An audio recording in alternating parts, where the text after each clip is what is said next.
And I do believe we are live. Hello, everyone. Good afternoon, and welcome to another edition of 1 Week at a Time.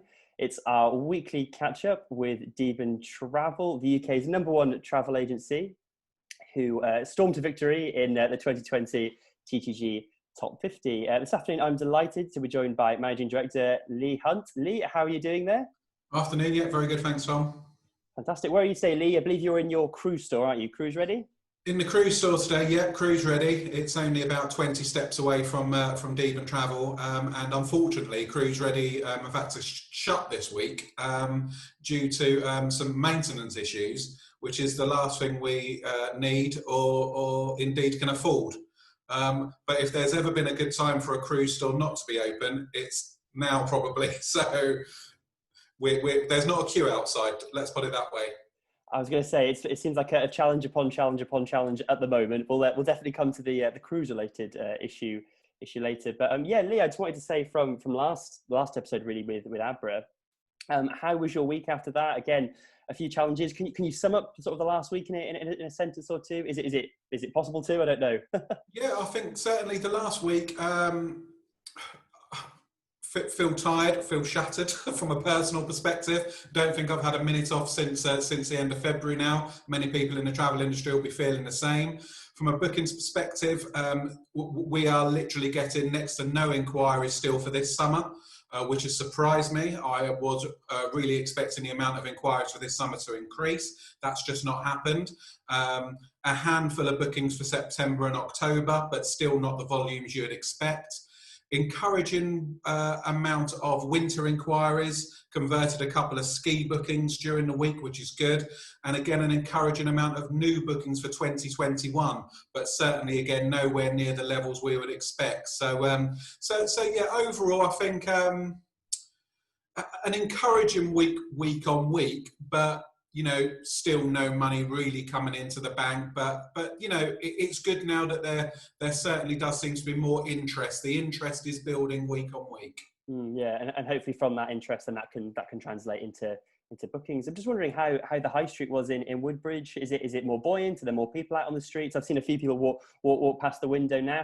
How is it feeling? Yeah, there certainly seems to be more people out and about now. Every business is open now on the high street, which is great. We've had a few retailers not reopen, which is a shame. A few independent retailers not open, but certainly, the high street's pretty busy. Being more of a tourist town, certainly when the sun's shining, we do have a lot more people out and about, a lot more footfall through the high street. But yeah, I think overall it's encouraging to see the high street being a lot busier. And again, that seems to be improving as each week passes. That's great to hear. And talking about sort of shops and retail, I know a lot of people would have seen on the news over the weekend and this morning, the government in England is sort of nearly close to making face coverings in shops mandatory. We were sort of chatting before we came on air really in terms of what that might look like for Deben and for Cruise Ready. Do you think it would change the customer interaction very much if you were both wearing a mask? And obviously you've got protective screens as well, Lee. How do you sort of see that playing out with masks being introduced? Yeah, I think it's going to be a challenge. I think certainly we need to wait for clarity from the government, which those two words, clarity and government, seem to be cropping up a lot recently. If they're made mandatory, I do think it will make the customer interaction that much more difficult, because not only are currently our client or customer seats 2 meters away from us, we have a slightly older population here, so that can have its difficulties within itself. And obviously, if we're wearing masks, they're wearing masks, I just think it's going to make that communication really difficult. It may take us back more to telephone, to email, and possibly looking into again the video calling, the video inquiries, which I must be honest, we haven't embraced at Deben Travel. I know some agencies have and it's working well. It's not something that we've really come around to as yet, but certainly if face coverings are made mandatory, it's definitely something that we'll need to be looking into just to keep up. So it actually might have perhaps the reverse effect, is to getting people to come into shops. You guys perhaps might think, oh, actually, we would probably prefer this kind of contact over the internet or via phone, do you think? Yeah, I think one of the key selling points of a travel agency, particularly, is that people can come in, can chat to you. They often use the old phrase "people by people." That's what I enjoy most about being in the shop every day, is meeting people, chatting with people, having that bit of banter where you can. If the face coverings are there, I do think it will detract from that. And we do have a supply of face coverings that we purchased kind of a while ago. It may be something that that we need to look into getting more of. But they're there if our customers want them. We'll still be in the shop if our customers do want to come in. But I do think it may stop more people coming into our store anyway, just because of the age demographic of our town. Yeah, well, that's an interesting one to sort of see if they do, like you said, give some clarity and pull their finger out on it. The government does seem to be incredibly woolly, isn't it, on their sort of their advice on these things. Yeah, but there'll probably be some kind of foreign officer advice against going into travel agents any day now. Oh, I wouldn't jinx it, Lee, with the way things have gone in the last week or so. Oh God. So yeah, in terms of these challenges that we've spoken about, no longer were you really off last week's call when we had the incredibly sad news of Funway to shut their doors in September. An incredibly loved and revered trade brand. How was that sort of impacted on yourself? Did you have many Funway bookings in the pipeline? Or? Yeah, we're a big fan of Funway, and always have been, and supported them in kind of the 8 odd years we've been open. We had a good number of bookings with Funway. I think first of all to mention how great Funway have been in winding down these bookings, as opposed to simply calling in the administrators. Yeah. So all bookings from the 1st of September, we automatically receive notification that they'll be cancelled down and refunded. That's obviously given us the opportunity on those forward bookings. One Antigua and 2 Orlando, we've already managed to get rebooked straight away, a couple of which we're working on. I think the way Funway have managed it has enabled us as a business to save those customers and to get them rebooked the Orlando and the Antigua bookings that we had, we probably rebooked them within hours of receiving the news from Funway. So, really, really sad news. They're a great team at Funway. Always really enjoyed working with them. We have our direct contacts in the reservation centre as well. So Funway will be sorely missed, and it's going to mean less choice for us as agents moving forward. But they're doing it in the right way. So, up to the very end, they've been professional. Yeah, no, that's really good to hear. I know it's definitely not always the case at all, and it's not always possible with how things play out with company failures. But do you think perhaps that could be a blueprint, if it is at all possible, to wind down in that way, to give agents and to give the trade and to give customers that sort of almost reassurance going forward with how their bookings being handled? Definitely. I think the last thing the trade really needs at the moment is another high-profile business going into administration. It looks bad on everybody, not just the company that's gone into administration, but it plants that seed of doubt and worry in the customer's mind at a time where we're trying to build trust more than ever. So Funway doing it in this professional way, I think is helping us all, really. And speaking of sort of uncertainty and doubt and seeds of that kind of nature, a couple of days after that, it was the FCO's very much shock advice against all cruising at this time, which were later clarified to mean both ocean and river. And being a cruise specialist in Cruise Ready, Lee, in terms of what kind of impact that had, where were you when you heard the news? I don't think anyone was expecting it, really, were they? It's a disaster, I must be honest. Not that I'm biased towards TTG, but I saw it on the TTG Twitter feed and just assumed it must be an error. Because how can a government put a blanket ban out against a method of travel? It's like I was joking with someone the day after saying it's as if the government has said no one can go out on a bike, because it's a blanket ban on that form of travel, and I don't think that's ever been done before. Obviously, having a cruise store that's only 2 years old and we're still trying to build the business here, it's devastating. It really is. In a way, we're lucky in that many of our bookings had already been cancelled up till kind of October time anyway. So we haven't got any imminent departures. So it's not as if we had those to contend with. But what it did do is it's made the phones ring again. People going in the winter. We even had a query from some customers travelling early next summer. now in doubt as to whether they should still be travelling, because again, there was no end date on this Foreign Office advice against cruising. So again, it's it's firefighting. It feels like all we're doing on a regular basis at the moment is firefighting. So we're trying to put those customers' minds at ease, obviously convincing them not to cancel, because if they did cancel, it would be the normal standard booking conditions that would apply. I suppose, again, if we're lucky in any way, it's because we haven't got any imminent departures anyway, because the cruise industry were fantastic, and they've managed it really well. So the government should have looked at how the cruise industry were managing it and said, these guys are doing a good job anyway. No one's going to be cruising over the next couple of months. We don't need to put a ban in place. But, I know the cruise industry is working really hard and working closely with the government to try and overturn this ban, or at least get clarity as to when the ban's going to be reviewed.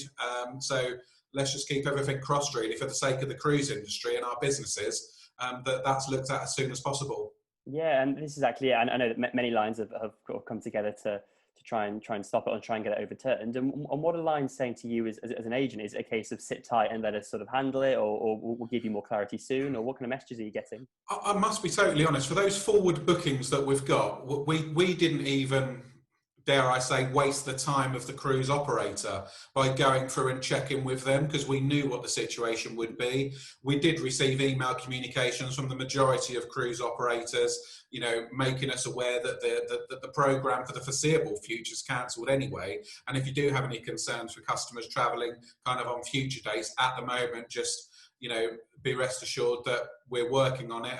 But at the moment, normal booking conditions do apply. But it's just it's a downer when we didn't need it, really. So I think as soon as we get clarification around that, great. And I just hope when we do get clarification, the mainstream press puts as much into advertising the fact that cruises are back up and running as they did cruises are no longer going, because that's what we need. We need some good PR at the moment. Yeah, you need that balance, don't you? You can't just have the negative, perhaps from the widestream national press, and then not have the follow up to sort of balance that off. Yeah, definitely.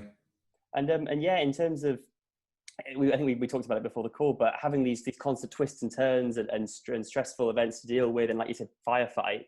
What kind of impact has this had on your own mental health, Lee, and on some of the team? I know it's an area that you really wanted to focus on, and is that something that you've been working on with your team in terms of getting everyone to think about that really important area of their own well-being? Yeah, I think from a team perspective, we have a group WhatsApp. We exchange messages on a regular basis. I call them as often as I can, generally try and contact everyone at least once a week. But I think I probably don't speak alone in saying that, as an industry, for those that aren't furloughed at the moment and have had to live every single minute of this since the end of February, we're absolutely shattered. We really are. I go to bed thinking about customers' refunds. I wake up thinking about what refunds am I going to be asked to do today. For me at the moment, success sometimes doesn't look like making a new booking. Success sometimes looks like I've been able to refund that client who's been waiting 14, 15 weeks for their money back.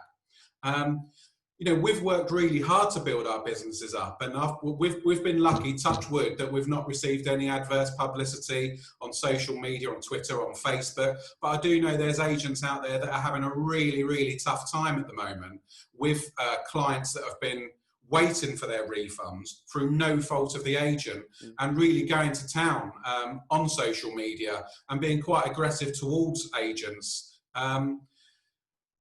It's just a really, really difficult time. I think I've been, when I've been speaking to tour operators and reservation team members, to a degree, there's a certain amount of what you could even describe as furlough envy going on, because there's a good percentage of the population and of the travel industry that are currently furloughed, which is great.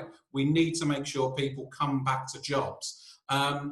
But sometimes you see these people that have been furloughed, sitting in the garden drinking a glass of wine, and you're absolutely shattered, at times in tears, at times being shouted at, not really getting anywhere some days at all. In fact, some days it feels like you're taking a step backwards.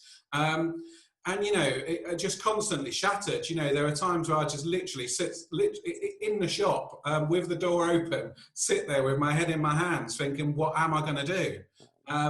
You know, I've got rent to pay, you know, on a house, and I've got rent to pay on a shop. I've got bills to pay. I've got staff to pay.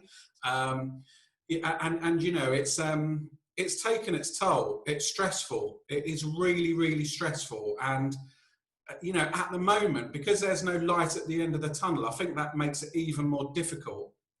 And without having the team around you as well that you're used to having around you to kind of lift your spirits, you know, it does make it makes it difficult. Every single day at the moment is difficult. And as I say, you know, my heart and my thoughts go out to kind of everyone at the moment that's going through these struggles, because it's not easy. Yeah. Do you have any? Thank you, Lee, for being so candid and honest with that. I really feel like, yeah, it's never easy. It's such a difficult. It's a continuously difficult situation, isn't it? Day in, day out. Do you have any methods for coping with it that you use personally, or any? I know that you sort of do you go to the beach sometimes? You go there's a sort of beach near you to take the weight off, or? Yeah, we're really lucky around here, being on the coast and you know, having some really nice beaches nearby. At the beginning of lockdown, I bought a treadmill and a guitar. Yeah. But neither of those have had any use at all. So if anyone wants to make me an offer, they've literally not been used at all. So, you know, trying to make a point of after work going for a walk just to clear my mind. Trying to avoid alcohol if I can. It's difficult. Trying to do that, you know, listening to music. I'm really lucky because, you know, Abby that I'm working with in the main store, and Ella that I'm working with here, you know, I've got good relationships with. So, you know, that we all kind of help each other out for definite. There's certainly a lot of banter going around on the WhatsApp work chat. Usually photos popping up of me on drunken nights out, which, you know, which is never good to see.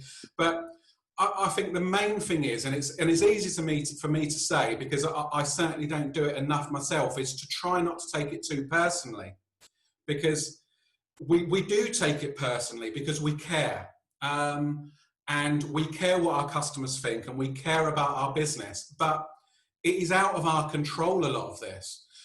As long as we're chasing operators for refunds and we're updating our customers and we're doing all we can, there really is nothing else we can do. So just try not to take it personally, and if you can, try to get out of the shop and, you know, have a bit of a change in environment if it's all possible. This is it, isn't it? Because everyone watching here, independent agents and agents across the board are so proud and are so, you know, work so hard for their own businesses, aren't they? It must, like I said, it must feel like a real slight when someone has a go at you for something that isn't your fault, or for this, you know, this huge situation that we're in now, which no one ever asked for, or no one ever thought they would be in, right? No, definitely. And I think as well, you know, we try to do our best at keeping customers up to date. It's refunds are the issue. Nothing else. We you know, refunds are the bane of our life at the moment still. And we do our best to keep our customers up to date, to make them aware of what the waiting time's likely to be, you know, to take them through the refund process, how it's not as easy as just doing a quick refund. But you know, there are still some tour operators out there that really don't appreciate how difficult they're making it for us as travel agents. We are face to face with our customers, or we do have to speak to our customers over the phone. And some tour operators out there just don't appreciate, I believe, the strains that we're going through in trying to not break down those relationships that we've got with our customers, really. So, you know, I think we've said before, but I think we will certainly remember as a business those operators that have treated us well, and they are the people that we'll be supporting going forward. And going forward, unfortunately, there are some tour operators that haven't handled this well, and we won't have the confidence to use those operators again. And I think across the UK, there are probably travel agents in the same situation. And this is an issue that we've spoke about at length, haven't we? Is it the same suppliers at the start are the same suppliers who are, who are withholding refunds who are being difficult to work with now, or do you find that it's changed? Some have improved, some have got worse, or does it seem to be the few perhaps bad apples who have continued to be? Yeah, to be honest, I don't necessarily think it's changed. I think those operators that started out, being not great refunders have continued in that way, and those ones that have always stuck by their promises and refund quickly have done. And it's a mix. It's a mix between large and small operators and independently owned operators. I would say there's a large percentage of the independently owned smaller operators that have been absolutely fantastic. And there's obviously some of the very large tour operators out there that need to really think about their processes going forward, really. But we book certain operators. We always have done, and other agents will. So I think we'll all have certain operators that we know are doing well and not so well. Now we're moving in pretty much to 15, 16, if not the 17th week since all this happened. And, we've still got customers, as I know many agents out there would have, that were one of the first lots to be cancelled and yet are still awaiting money back. And for me, that's unacceptable. Yeah, it seems to be an issue that's not going away. In terms of maybe something, I don't know, it's slightly more positive. We saw at the weekend that TUI marked its return to operations. TGG was on the first flight back to Ibiza, and there's some video coverage from there if you'd like to see it in terms of how things work. Lee, you sort of almost famously a couple of weeks ago said that put it out there that you weren't going to take bookings for departures for July and August. From what you saw from the way TUI are operating and from the coverage there, does that sort of change your mind at all? It sounds as if maybe the demand's not there to make it worthwhile. What do you think? Yeah, first of all, I'd say for us personally as an agency, the demand isn't there. Although saying that now, if we had an inquiry, if I honestly felt that hotel ticked all the relevant boxes and there are assurances in place, yeah, absolutely. Why wouldn't we? But it's not across the board. I think it certainly is certain hotels, hotel chains, tour operators. So it's certainly, we aren't opening our arms and embracing bookings for July and August. But I think the work that the airports have done, our local airport Stansted has released some videos of what the process looks like through Stansted Airport. I think the work that the airlines have done, there's some great videos recently come out from Jet2, from TUI, EasyJet, Emirates. So the work that they've done about onboard standards really massively helps. And obviously, the trade press and indeed the normal overseas travelling public reporting back that, actually in result, things are looking okay. There are still certain elements, I believe, that will pop people off travelling. But overall, I think the work that the trade press has done, certain tour operators, certain hotels, airports, tourist boards, are doing a really good job at building confidence for people travelling this summer. Do you think that confidence, as it builds from small parts to bigger and bigger, do you think that might help create a bit of a late market? Do you think once that confidence builds up? I hope so, because I must be honest, we desperately need the money. So a late market would be great. I mean, we're approaching now the start of the school holidays in this area, where we would normally be doing bookings for July and August. But yeah, for us, the demand isn't there. For us, the demand just isn't there at the moment. And as I say, if it is there, we will embrace it and see if we can find something that will tick all the boxes, but also make us comfortable in what we're booking is appropriate and right for our customer. Because certainly, the last thing that we need at the moment is any negative PR. But I think actually, there's some great things happening to encourage people to travel overseas. So let's hope the late market does make a comeback for July and August, definitely.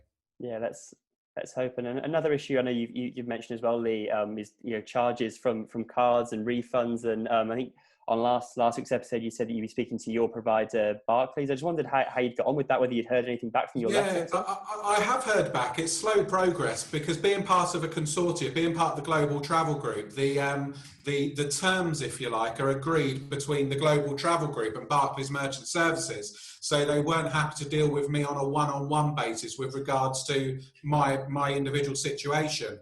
We know obviously that over the coming months, Global Travel Group are going to come under the TTNG umbrella. So I think at the moment, certainly from my perspective, being part of a consortium, that kind of battle needs to go on hold, but it is only going on hold. I'm not going to give up on that. I do think that we should be looked after better by our merchant service providers, and those out there that are running independent businesses, certainly take it up with your merchant service providers and see what can be done going forward for the next, 6 to 12 months. Hopefully you'll get very favourable rates. But yeah, time will tell, obviously, because we've got an exciting few months ahead moving under the TTNG umbrella, and so we'll see what happens then.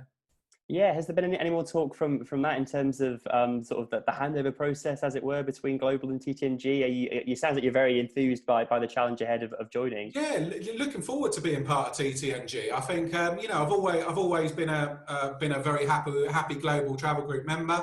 The guys at Global are great. The team there is great, but I do think it's the right time to move on, and I think we'll be a good fit under the TTNG umbrella. TTNG are working really hard, holding various Zoom calls on.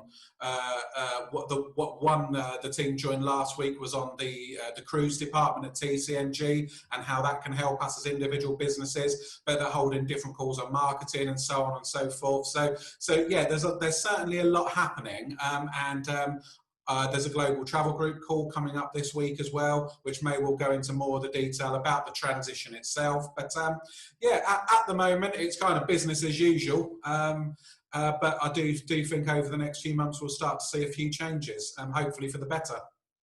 Absolutely good, nice and positive on that front. And then just looking ahead to this week, then Lee, are there any particular challenges coming up, or is there any particular wins that you're hoping to do, or just sort of more of the same and keep on keeping on in a way? Yeah, well, we're in the month of July, and we're speeding through the month of July. We've got quite a good number of refund credit notes that are due to expire the end of this month. So myself and Abby are working through those to see if we can negotiate with the tour operators, getting exactly the same price holiday next year for what they had this year. And if we can't, if the customer doesn't want to do the same holiday, is there a bit of a discount we can offer as an enticement to getting them rebooked? Because we don't want these refund credit notes to cancel, obviously, because it will be more bookings added to the refund list, and obviously commissions from our perspective lost as well. So at the moment, that is certainly our focus over the coming week, to really delve into those refund credit notes. Who can we get rebooked, and work closely with the tour operator to see what incentives our customers have to rebooking and using their refund credit notes. Other than that, the shop's still open. Hopefully footfall will continue to improve. Hopefully we'll get more inquiries through, and we'll just keep doing what we can. And in terms of those RCNs there and the negotiations you're sort of starting to have, what kind of noise are you hearing back from tour operators? Are they quite adaptable and quite happy to have those conversations, or are some perhaps more rigid than others over how you can use them? We're having a good amount of success, actually. Last week, Premier Holidays, to use as an example, because it's a good example, we had clients due to travel out this May, now going next May, and Premier managed to get the same holiday at the exact same price with a couple of room upgrades thrown in as well. So, I'm not saying that's going to happen with every operator, but certainly, operators are as eager as we are as agents to get these customers rebooked, so we don't have to refund. So I would say, if you've got refund credit notes there, absolutely start that dialogue with the tour operator if you haven't already done so, and see if you can go back to the customer with just an offer they can't refuse, really. And again, avoiding refunds and hopefully keeping your commission at the same time. But yeah, definitely worth starting the dialogue and not kind of leaving it late. But I'm sure many agents across the country are trying to do the same at the moment. I imagine your customers are very happy, were they, with their upgrades and the same? Oh, definitely. Good. Yeah. I mean, one particularly happy that this lady's a midwife. So she's obviously had a tough time of it herself. She's doing a 2 cent at Bangkok and Koh Samui next May, and upgraded to a Premier or a club room in Bangkok. So with afternoon cocktails and things like that, and upgraded to a beach pavilion at the hotel in Koh Samui.